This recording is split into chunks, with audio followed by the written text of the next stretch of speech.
The ship came out of faster-than-light travel with a soft hum. Park Tae-ho stood at the observation window and watched the Galactic Unity Station grow larger against the black emptiness of space.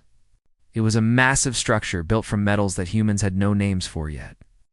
Lights blinked across its surface like stars trapped in steel.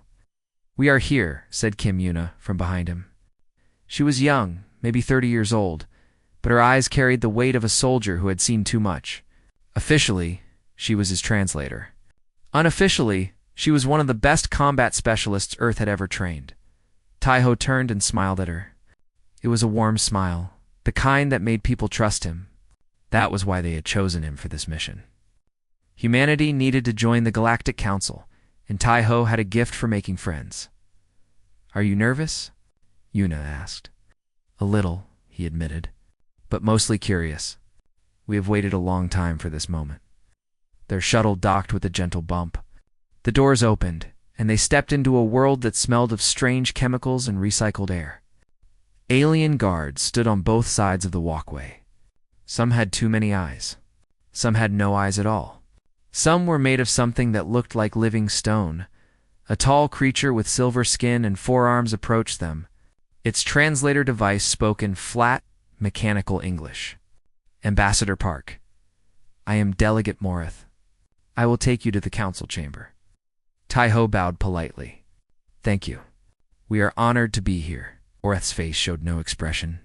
Perhaps it could not. It simply turned and walked, expecting them to follow. The station was busy. Thousands of aliens moved through its halls, speaking languages that sounded like music or thunder or breaking glass.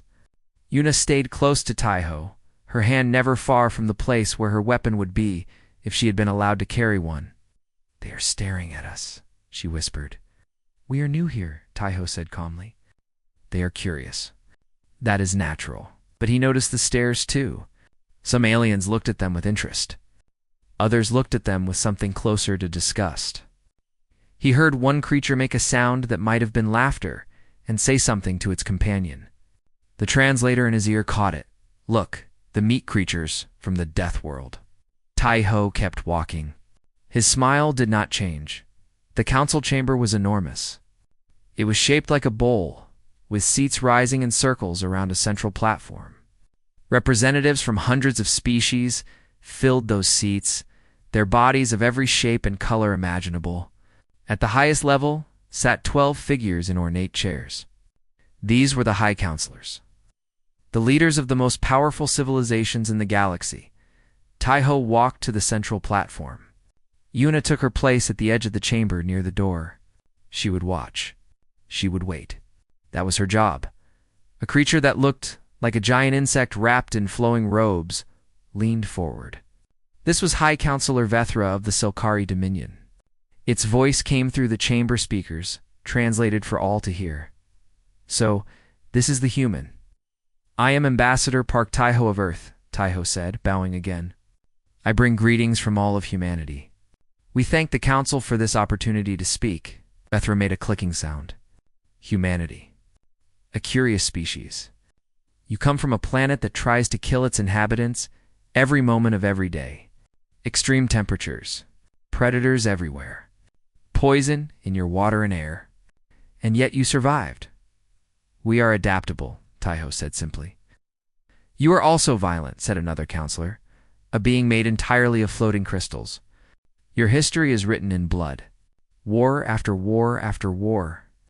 You kill each other with such enthusiasm that it is almost impressive." Tae-ho nodded slowly. "We have made many mistakes. We do not hide from our past. But we have also learned from it. We come here seeking peace and cooperation." Vethra's wings rustled with what might have been amusement. Peace. Interesting word from a species of predators. Your bodies are designed for hunting. You sweat to cool yourselves during long chases. You can run for hours without stopping. Your ancestors would chase animals until those animals died from exhaustion. And you speak of peace. "A hunter can choose not to hunt," Tae-ho replied. "That choice is what makes us more than animals." Silence filled the chamber. Some of the delegates exchanged glances. Others leaned forward with interest. Then Vethra laughed. It was an ugly sound, like metal scraping against metal. Very pretty words, human. But words are cheap. What can your people offer the council? Your technology is primitive.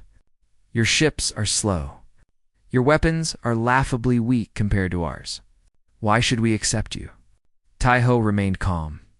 We offer our determination, our creativity, our willingness to work hard and learn fast. In 200 years, we went from our first space flight to colonizing 4 star systems. Imagine what we could achieve with the Council's guidance and friendship. Or imagine what you could achieve as our enemies, Vethra said softly. That is what worries some of us. Tai-Ho met the counselor's many eyes without flinching. We have no desire to be anyone's enemy. We have had enough of war. Vethra studied him for a long moment. Then it waved one of its limbs dismissively. We will consider your application. But first, you must prove your worthiness. Humanity must surrender 3 of its colony worlds to the Council as tribute. This will show your commitment to peace. Murmurs rippled through the chamber. Even some of the other counselors looked surprised. Tai-Ho's smile faded slightly. You ask us to give up worlds that our people have built with their own hands. Worlds where families live. Children play. Communities grow. We ask you to show humility, Vethra said. Or is that too much for the predator species? Yuna watched from the edge of the chamber. She saw Tai-Ho's fingers twitch at his side. She knew that signal. She had served under him in the military before he became a diplomat. It meant, hold, not yet. Be ready, but ready for what? Tai-Ho bowed once more, deep and respectful. I must decline this request. But I ask for time to discuss alternatives with my government. Perhaps we can find a solution that satisfies everyone. Vethra's swings folded tight against its body. You may have 1 rotation of the station. Then you will give us your answer. Tai-Ho thanked the council and walked from the chamber. His steps were slow and steady. His face showed nothing but polite calm. But Yuna had known him for 15 years. She saw the tension in his shoulders. She saw the darkness gathering behind his eyes. Something was coming. She could feel it in her bones. She just did not know what. The observation deck was empty at this hour. Most species on the station followed different sleep cycles, and the deck had fallen into a quiet period between shifts. Tai-Ho stood before the great window, his hands clasped behind his back. Watching the slow spin of distant galaxies, Yuna stood a few steps behind him. She had not spoken since they left the council chamber. She was waiting for him to explain what had happened in there. Why he had signaled her to hold. What he was planning. They want us to fail, Tai-Ho said finally. His voice was soft, almost gentle. They have already decided that humanity is too dangerous to join the council. This hearing was never real. It was a performance. Then why did we come? Yuna asked. Because we had to try. Because refusing to come would have given them an excuse to attack us. He turned to face her. In the dim light of the observation deck, his face looked older than his 50 years. And because I wanted to see them for myself, to understand what we are dealing with. And what are we dealing with? Tai-Ho was quiet for a long moment. Fear, he said. They are afraid of us, Yuna, all of them. Even the ones who laughed and mocked us today. They have read our history. They have studied our wars, our weapons, our capacity for violence, and they are terrified. Yuna frowned. But they have better technology, better ships, better everything. Why would they fear us? Because technology can be learned. Ships can be built. Tai-Ho's eyes seemed to look through her into some distant place she could not see. But what we are, that cannot be copied. That cannot be manufactured. They look at us and see something that survived a world designed to kill it. Something that kept fighting no matter what. Something that never, ever gives up. He smiled, but there was no warmth in it now. They call Earth a death world. Do you know what that means to them? It means our planet is so hostile that most species could not survive there for a single day. The radiation, the predators, the diseases, the weather. And we did not just survive there. We thrived. We conquered it. We became its masters. Yuna felt a strange chill run down her spine. She had known Tai-Ho for many years. She had seen him negotiate impossible peace treaties. She had seen him calm angry crowds with nothing but words. But she had never seen this look in his eyes before. This ancient, weary darkness. "Do you know what the oldest human fear is, Yuna?" he asked quietly. She shook her head. "It is not the darkness. It is not even loneliness." He turned back to the window, to the endless stars. "It is what we might become if we stop pretending to be kind." Before she could respond, a soft chime sounded from the door. Taiho's posture changed instantly. The darkness in his eyes disappeared, replaced by the warm, diplomatic smile he wore like armor. "Come in," he called. The door slid open. A small creature entered. It had blue skin and large, nervous eyes. It bowed repeatedly as it approached. "Ambassador Park, I am a servant of the Council. I bring a message. Please, speak." The creature wrung its small hands together. "The Council has decided to expedite your hearing. You are summoned to the chamber in 4 hours. You must give your final answer then." Taiho raised an eyebrow. "That is much sooner than we were promised." "I only deliver messages," the creature said, backing toward the door. "I know nothing more." It fled before Taiho could ask another question. Yuna stepped closer. "Something is wrong. Why would they change the schedule?" "Because they do not want to give us time to call for help from Earth," Taiho said. "Something is going to happen at that hearing. Something they have planned, and when we should not go. We should leave the station now." Taiho shook his head. "If we run, they will use it as proof that humanity cannot be trusted. They will have their excuse for war." He placed a hand on her shoulder. "No, we will go to the hearing. We will face whatever comes. And if they try to kill you?" Taiho's smile widened, but his eyes remained cold. "Then they will learn something about humanity that they have not read in any history book." At that same moment, in a private chamber far from the observation deck, 3 figures met in secret. High Counselor Vethra sat upon a cushion of woven silk, its wings folded tight. Across from it stood a massive creature covered in thick armor plates. This was General Korath of the Kethferi hegemony. And beside him floated a cloud of tiny insects that moved as one. This was the voice of the Dralith swarm. "The human is more dangerous than we expected," Vethra said. "Did you see how it stood there? How it smiled while we insulted its entire species? That is not the behavior of a primitive creature. That is the behavior of a predator waiting for the right moment to strike." "Then we must strike first," General Korath rumbled. "My soldiers are in position. Give the order, and the human will be dead before it knows what happened." The Dralith swarm buzzed. The other humans on the station, there are 47 of them. Traders, engineers, tourists. They must also be eliminated. No witnesses. Vethra nodded slowly. "Yes, it must look like an accident. A tragic failure of station systems. By the time Earth learns what happened, we will have divided their colony worlds among ourselves. The war will be over before it begins. And if they fight back?" Korath asked. Vethra made the clicking sound that served as its laugh. "Fight back? With what?" "Their primitive ships. Their pathetic weapons. Humanity is nothing without their ambassador. Kill the head and the body will fall." The 3 conspirators agreed on their plan. In 4 hours, when Ambassador Park Taiho stood before the council, soldiers would rush the floor. They would fire before he could speak, and humanity's dream of joining. The galaxy would die with him. They did not know that. Yuna had placed listening devices throughout the station. They did not know that she was hearing every word they said. And they did not know that Taiho had expected this from the moment he stepped onto the station. He had not come to negotiate. He had come to give them a chance to prove him wrong about them. They had failed. And now, something old was waking up inside him. Something that humanity had learned to keep locked away deep in the darkest corners of their shared memory. Something that smiled with warmth and kindness because the alternative was too terrible to imagine. Taiho looked at the stars and waited for the morning. The council chamber was more crowded than before. Word had spread that something important would happen at the human hearing. Representatives from species that had not attended yesterday now filled every available seat.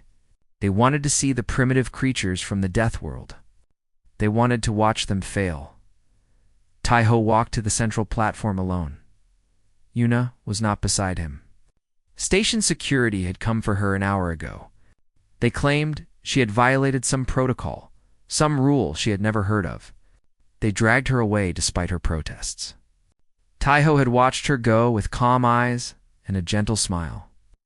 "Do not worry," he had told her. "Everything will be fine." Now she sat in a holding cell somewhere in the lower levels of the station, surrounded by guards who would not look at her.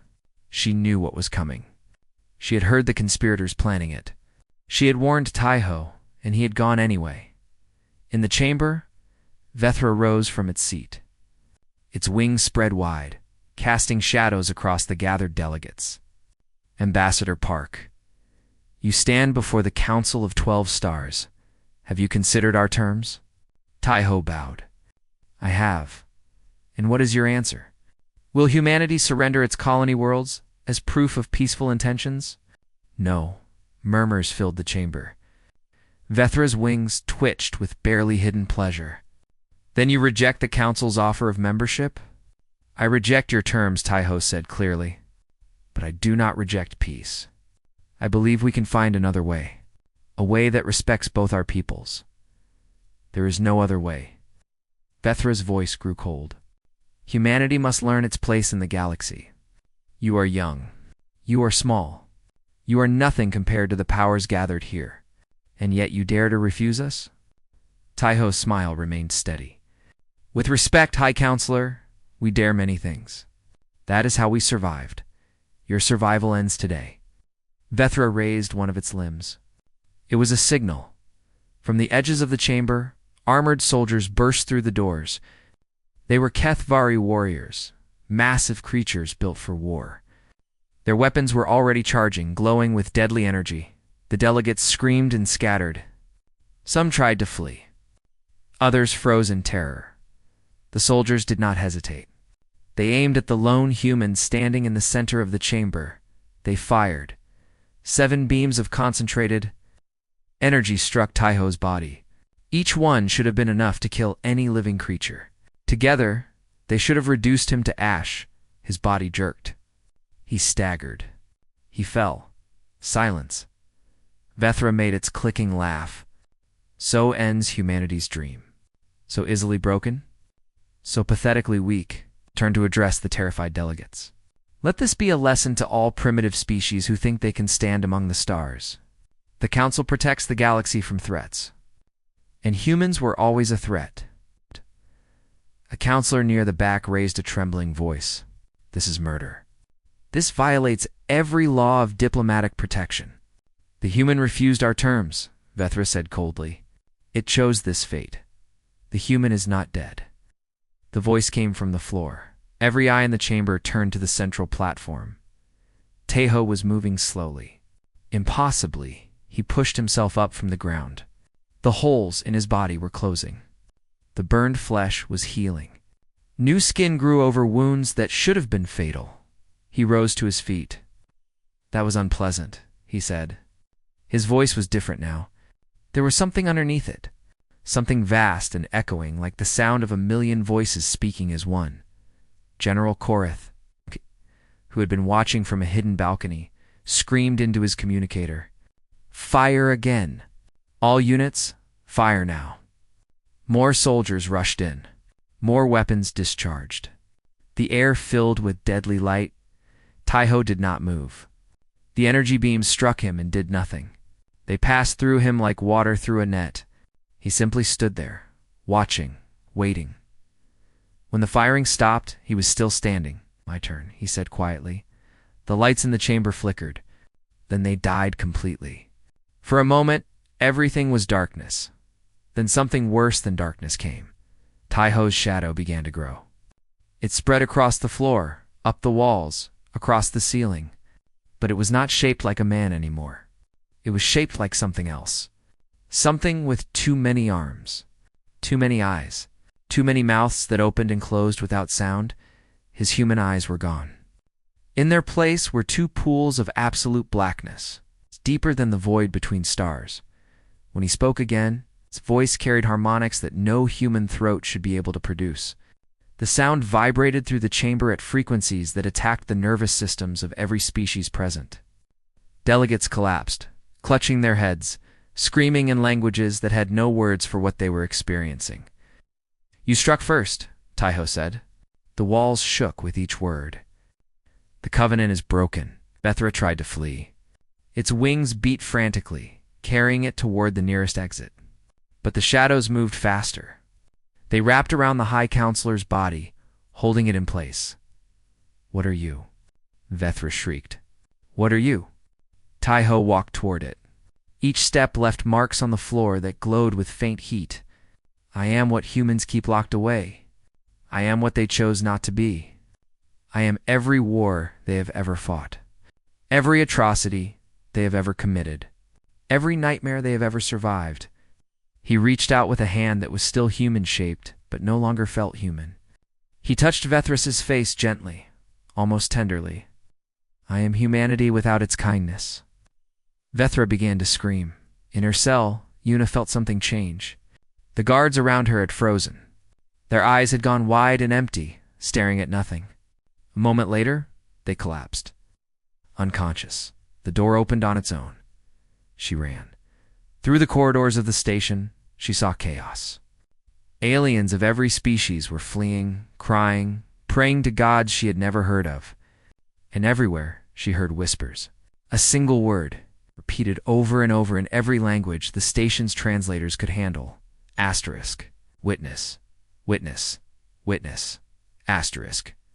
She reached the council chamber. The doors were open. What she saw inside stopped her in her tracks. Taiho stood in the center of the room, surrounded by fallen bodies. Some were dead. Some were simply broken. Vethra floated before him, suspended by shadows. Its mind clearly shattered, and around Taiho, the air itself seemed to bend and twist. As if reality could not quite contain what he had become. He turned to look at her. For a moment, she saw something ancient and terrible behind his eyes. Something that had been sleeping for millennia. Something that remembered every moment of human history.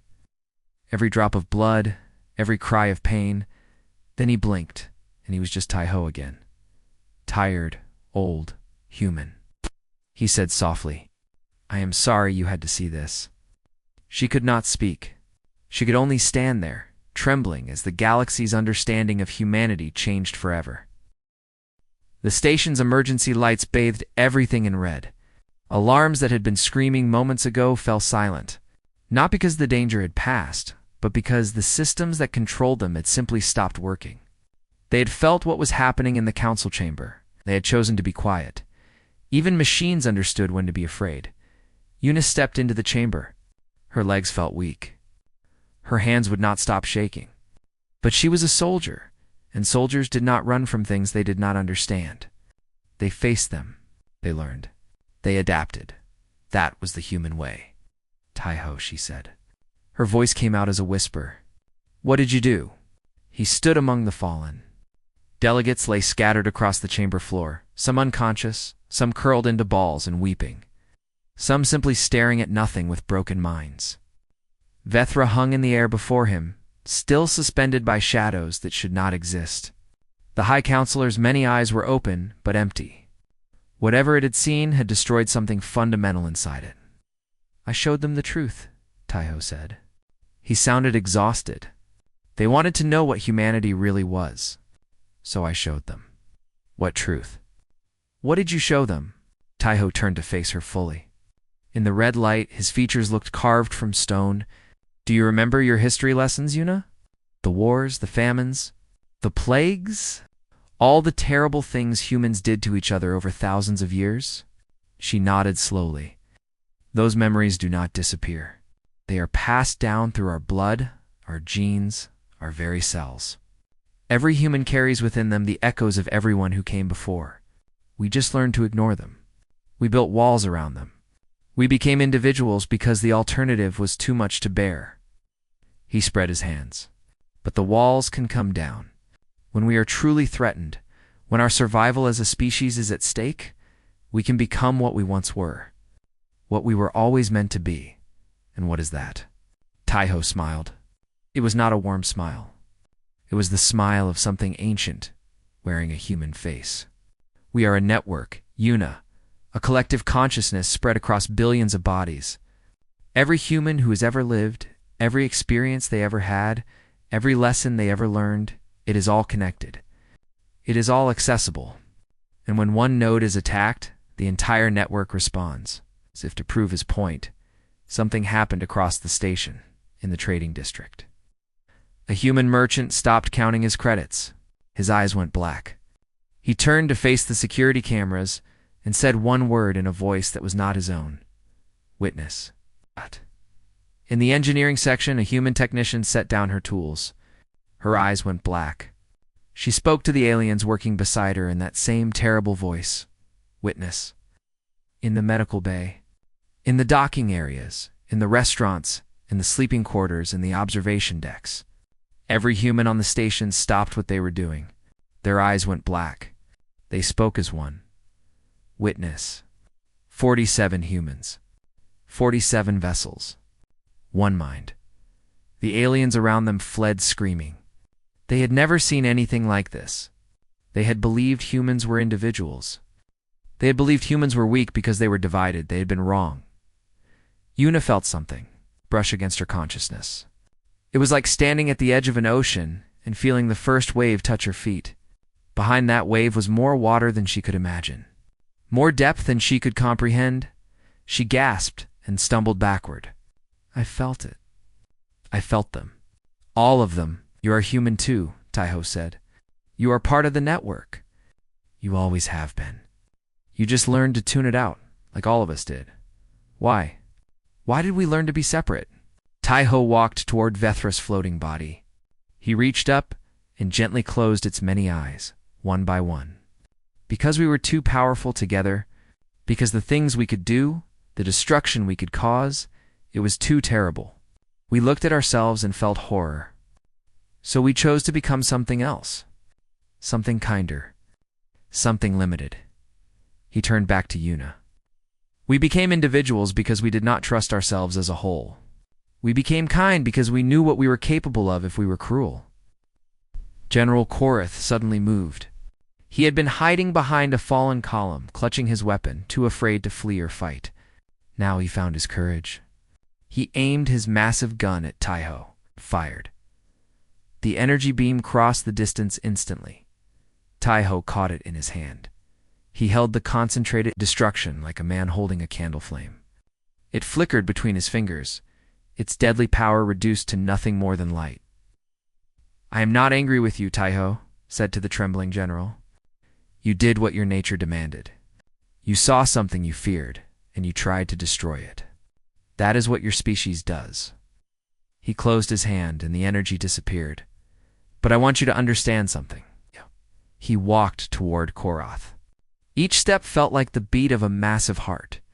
I want you to truly understand what you threatened when you attacked me. Taiho reached out and touched the general's armored head. His fingers were gentle. His voice was soft. Let me show you. Korath saw everything. He saw the trenches of human wars, where young men died in mud and blood for lines on a map. He saw the bombs that fell on cities, turning millions into shadows burned onto stone. He saw the camps where humans systematically destroyed, their own kind for the crime of being different. He saw the famines where mothers ate their children to survive another day. He saw the plagues that killed half the population and the survivors who kept building anyway. He saw the massacres, the genocides, the horrors beyond counting. And he saw humans wake up the next morning and choose to be kind again. He saw them rebuild. He saw them forgive. He saw them reach out hands of friendship to the same enemies who had tried to destroy them. He saw the impossible, infinite resilience of a species that had learned to weaponize hope. This is what we do to ourselves, Taiho whispered in his ear. Imagine what we could do to you. Korath's armor cracked. Not physically. Something inside it cracked. Something inside him cracked. He fell to his knees and began to weep like a child. Una watched in silence. She understood now. The horror was not that humans could become this. The horror was that they had chosen not to be this.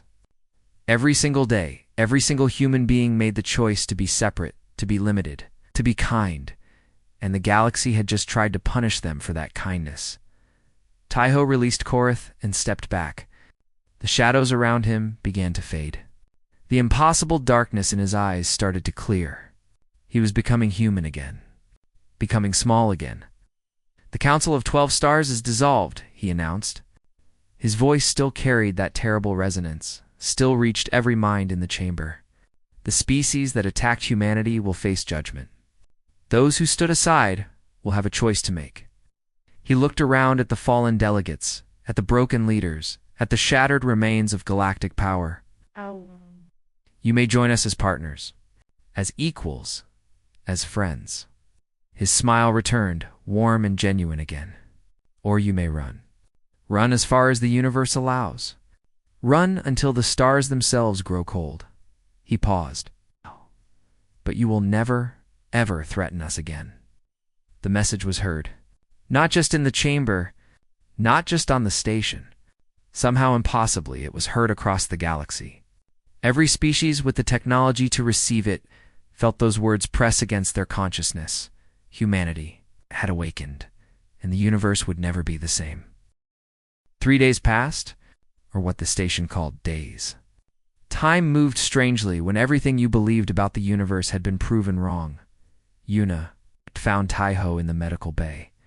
Not as a patient. He was simply sitting by a window, watching the endless parade of ships arriving and departing. Surrender ships. Diplomatic ships. Ships carrying representatives who wanted to make very clear that they had never supported the attack on humanity. He looked old. Older than she had ever seen him. His hair seemed grayer. His hands trembled slightly. His eyes, once so bright and warm, now carried shadows that had not been there before. "You should rest," she said, sitting beside him. "I will, soon." He kept watching the ships. "There is much to do first. The Kethvari hegemony has surrendered. Unconditionally. Their entire fleet is waiting outside the station. Weapons powered down." Yuna pulled out a data pad and scrolled through the updates. "The Drowled swarm has retreated beyond the galactic rim. Their last transmission said they were entering deep hibernation and would not wake for 1,000 years. Taiho nodded slowly.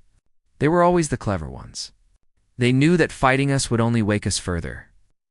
8 species have applied for protected status under human oversight, including the Selkari Dominion, Vethra.